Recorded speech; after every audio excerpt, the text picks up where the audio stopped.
দর্শক বন্ধুরা আসসালামু আলাইকুম।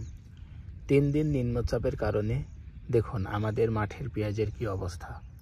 পেঁয়াজ শুকিয়ে যাচ্ছে, রেডি হয়ে যাচ্ছে, বৃষ্টির কারণে উঠাতে পারছে না। এছাড়াও পেঁয়াজের দাম না থাকার কারণে এই কৃষক জমি থেকে পেঁয়াজ উঠাতে পারছে না। তো আসুন পেঁয়াজের সাইজ এবং রংটা কেমন হয়েছে আমরা একটু দেখে আসি। এই যে এই পেঁয়াজটা আমি উঠাচ্ছি, এই যে এটা হলো অরিজিনাল সুখসাগর।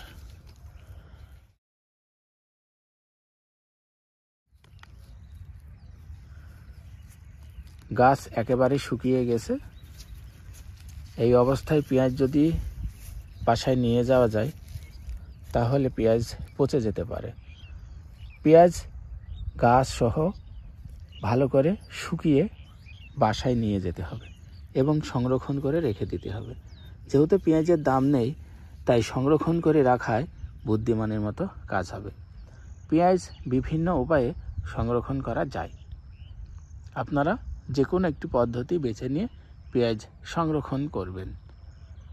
ভালো থাকবেন। আল্লাহ হাফেজ।